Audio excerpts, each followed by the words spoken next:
It's been 1 week since out-of-control flames forced thousands of Kelowna area residents from their homes. Hundreds don't have homes to go back to, including firefighters on the front lines working through their own personal loss. But evacuees in the city of Kelowna were allowed to go back home after an exhausting, stressful week. CTV's Abigail Turner joins us live from Kelowna. Abigail, some good news for them, but still a waiting game for a lot of other people.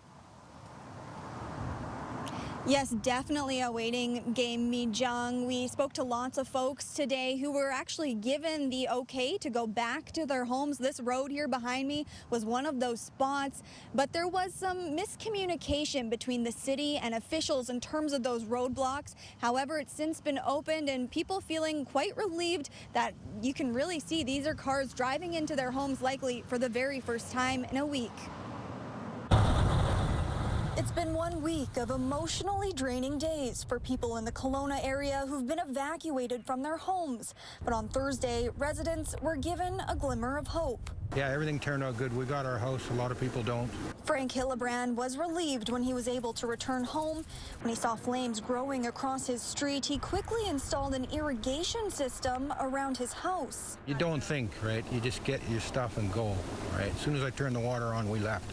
Hundreds of other people were told Thursday they could return home in Kelowna, an emotional moment for the city's fire chief. Super excited. We're going to get everyone home tonight, and that's a big deal. Also emotional for frontline crews. 13 firefighters lost their homes, half of the Wilson's Landing Fire Department.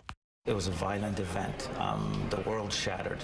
The wind was 30 to 50 kilometers an hour with ember showers that were being driven from the mountain down into Traders Cove and then at our firefighters.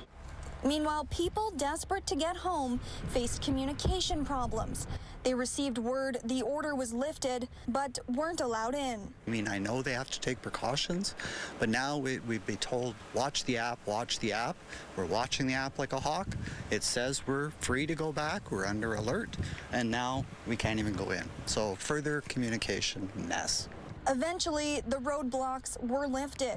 Over in West Kelowna, officials confirmed they've sent home dozens of crews and equipment, but still no timeline for evacuees there as the McDougall Creek wildfire burns out of control, destroying and damaging nearly 200 homes. First and foremost, the neighborhood that you're returning to needs to be safe.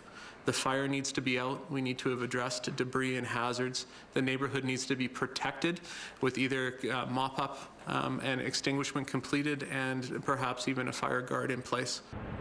As crews continue to protect homes, a planned ignition took place in West Kelowna, steps from Hillibrand's home, something he's happy to be back and witness. We can feel it. Oh, yeah. Yeah, the house shook. There's some big guys up there.